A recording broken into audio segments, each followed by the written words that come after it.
بسم الله الرحمن الرحيم.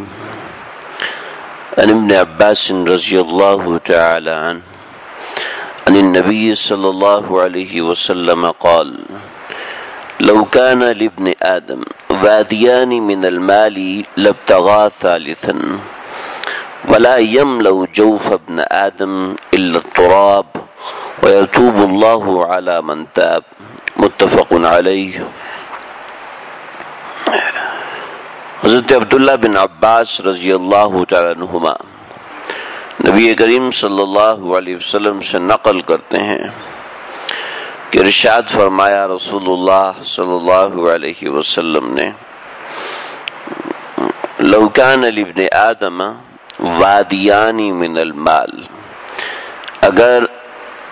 اگر آدمی کے پاس مال سے بھرے ہوئے دو جنگل ہوں، اگر آدمی کے پاس مال سے بھرے ہوئے دو جنگل ہوں، لابتغى ثالثا، تو وہ اس پہ اکتفا نہیں کرے گا، وہ تیسرا جنگل تلاش کرے گا جو مال سے بھرا ہوا ہو. ولا يملأ جوف ابن آدم، اور آدمی کا پیٹ کوئی چیز نہیں بھر سکتی الا التراب، مگر قبر کی مٹی. یعنی جب تک وہ قبر میں نہیں چلا جاتا اس کی حرص ختم نہیں ہوتی.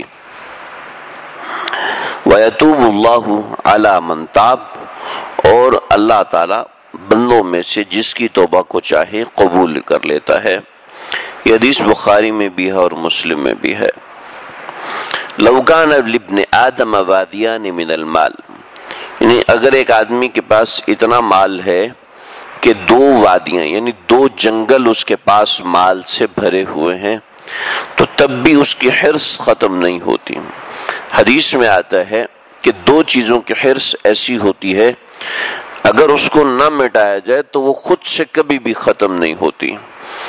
یا تو اس کو چھوڑ دیا جائے اس کے حال پر تو ٹھیک ہے، ورنہ اس کی حرص بڑھتی جاتی ہے. اگر آپ اس کی جستجو میں لگ جائیں تو اس کی جستجو کبھی ختم نہیں ہوتی، کبھی ایک مقام پہ جا کے وہ رکتی نہیں ہے. پہلی چیز ہے علم کی طلب. علم کی طلب انسان اس کی طلب میں لگ جاتا ہے تو کبھی بھی ختم نہیں ہوتی، کسی کونے کسی کنارے پہ جا کے ختم نہیں ہوتی. امام اعظم ابو حنیفہ رحمۃ اللہ علیہ فرماتے تھے، ان سے کسی نے سوال کیا کہ جنت کی کوئی چیز ایسی ہے جو کہ دنیا میں بھی ہو؟ فرمایا ہاں، کہ دنیا کی ہر چیز میں زوال ہوتا ہے، لیکن ایک ایسی چیز بھی دنیا میں موجود ہے کہ جس میں زوال نہیں ہے بلکہ وہ بڑھتی جاتی ہے. فرمایا کہ وہ کیا ہے؟ فرمایا وہ علم ہے، کہ علم جتنا حاصل کرتے جاؤ بڑھتا جاتا ہے، اس کی پیاس اور لگتی ہے یعنی کسی مقام پر آ کے علم کی پیاس بجھتی نہیں ہے. تو ایک پہلی چیز. دوسری چیز مال کی حرص. علم کی حرص بہت اچھی چیز ہے، انبیاء نے بھی مانگی ہے، صلحاء نے بھی مانگی ہے، علماء نے بھی مانگی ہے. علم کی حرص بہت اچھی ہے، اور وہ کوئی بھی علم ہو، چاہے دنیاوی علم ہو چاہے دینی علم ہے. علم کی حرص انسان سے بڑھتی جاتی ہے، کبھی ختم نہیں ہوتی اگر اس پہ محنت کی جائے. اگر اس کو ایسے چھوڑ دیا جائے تو وہ ختم ہو جاتی ہے، مٹی ہو جاتی ہے. دوسرا یہ کہ مال کی حرص. یہ مال کی حرص ایسی چیز ہے کبھی اس کا پیٹ نہیں بھرتا، چاہے وہ کتنا بھی بڑھا لے 24 گھنٹے کو 36 گھنٹے کا کر لے، لیکن انسان کا پیٹ مال کی کثرت سے کبھی بھی نہیں بھرتا. لہٰذا وہ یہ سمجھے کہ بھئی اتنے ہو گئے، مزید اتنے کر لوں تو بس.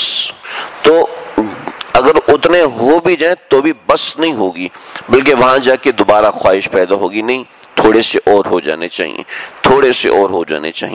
چنانچہ یہ حرص مذموم ہے، یہ لالچ مذموم ہے. یہ لالچ کبھی بھی پسندیدہ نہیں ہوئی، مال کے پجاری کبھی بھی کامیاب نہیں. چنانچہ نبی کریم صلی اللہ علیہ وسلم سے اللہ رب العزت نے فرمایا کہ اگر تم چاہتے ہو تو یہ مکہ کے پہاڑوں کو تمہارے لیے سونا بنا دوں، اور تمہیں مشقت ہوگی کہ یہ لے جا کے کہاں بیچے، تو اس کا کوئی نہ کوئی ٹکڑا تمہارے پیچھے خود بخود اڑتا رہے گا.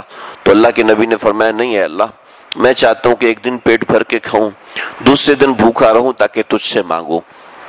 اللہ کے نبی نے اس کو پسند نہیں فرمایا. اس لیے پسند نہیں فرمایا کہ اللہ کے نبی کچھ دکھانا چاہتے تھے، بلکہ اللہ کے نبی ماہر نفسیات بھی تھے، انسان کی نفسیات کو بہت اچھے سے سمجھتے تھے۔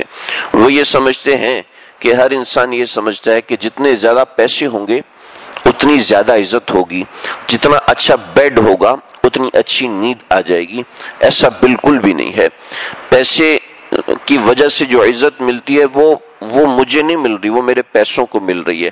اس لیے کہ لوگ اس لیے آ رہے ہیں کہ اس کے پاس یہ والا عہدہ ہے تو اس عہدے کی وجہ سے سائن کر دے گا، اس کا اتنا گریڈ ہے تو اس کی وجہ سے سائن ہو جائے گا تو میرا کام بن جائے گا۔ یہ سائن کے پیچھے آ رہے ہیں، میرے سے محبت نہیں کر رہے، آپ سے محبت نہیں کر رہے، یہ پیسے سے محبت کر رہے ہیں۔ چنانچہ یہ آپ کے پیسے سے محبت کر رہے ہیں، آپ کے عہدے سے محبت کر رہے ہیں، آپ کی کرسی سے محبت کر رہے ہیں۔ نہیں، یہ چیزیں پسندیدہ نہیں ہیں۔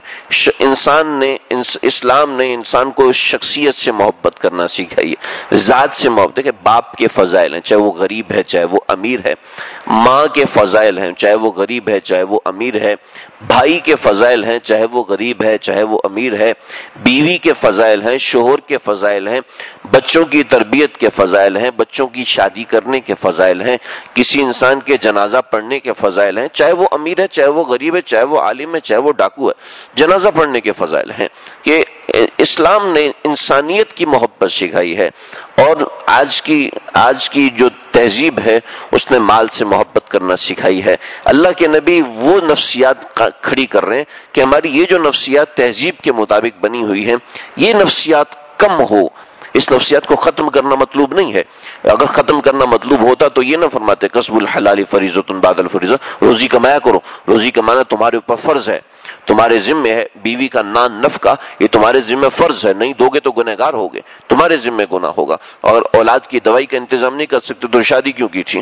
اور یہ حکم دیا ہے، مال کمانے کا حکم دیا ہے، لیکن اس تہذیب کو پیچھے رکھا اور اس تہذیب کو آگے رکھا کہ انسانیت سے محبت ہونی چاہیے، شخصیات سے محبت ہونی چاہیے، ان کے عہدوں سے محبت نہیں ہونی چاہیے، اس کے مال سے محبت نہیں ہونی چاہیے۔ ورنہ جو حریص آدمی ہے کہ تعس عبد الدیناری وتعس عبد الدرہمی، ایسے سخت الفاظ فرمائے کہ لعنتی ہے وہ شخص جو کہ مال کا پجاری ہے۔ اللہ کے نبی سخت جملے نہیں فرماتے تھے لیکن نفرت دلانے کے لیے کہ جو شخص کسی کی عزت پیسے کی وجہ سے کرتا ہے اور جو شخص اپنی عزت پیسے کے ذریعے سے کروانا چاہتا ہے، لعن عبد الدینار، ایسے شخص پر لعنت کی گئی ہے۔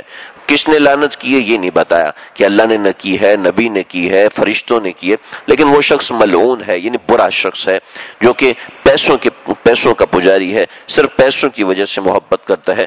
وہ اس کی بنیادی وجہ یہ حرص ہوتی ہے، اور اس حرص کا پیٹ کبھی بھی نہیں بھرتا۔ اس کو آپ ایک جگہ پہ لا کے روک دو، ہاں بس یہ میری ضرورت کا ہے، یہ میں نے اتنا جمع کر لیا، مشکل وقت میں کام آئے گا، مشکل وقت میں اپنے سہارے کے لیے رکھا ہے۔ آج کل مصیبتیں ہیں، اچانک سے لاکھ کی ضرورت پڑ جاتی ہے، 2 لاکھ کی ضرورت پڑ جاتی ہے، انسان ہے بیمار ہو جاتا ہے، وہ چیز سنبھال لیا، اتنا جمع ہو گیا، اب بس کافی ہے۔ لیکن اب اس کو جوڑ توڑ میں لگا رہے تو یہ معاملے کو منع فرمایا، اس حرص کو منع فرمایا کہ یہ حرص جو ہے وہ مذموم ہے، بری ہے، یہ نقصان دہ ہے۔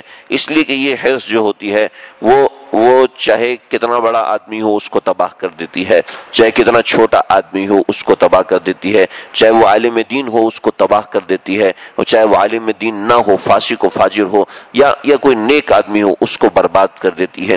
تو یہ حرص تباہ کرنے والی ہے۔ میں اور آپ سمجھتے ہیں کہ ہمارا سب سے زیادہ بھلا چاہنے والے ہمارے باپ سے بھی زیادہ کوئی ہے، ہماری ماں سے بھی زیادہ کوئی ہے تو وہ ہمارے آقا صلی اللہ علیہ وسلم ہے۔ تو یہ ان کی نصیحت ہے کہ اپنے مزاج میں سے حرص کو ختم کریں۔ اللہ سمجھنے کی، عمل کرنے کی توفیق عطا فرمائے۔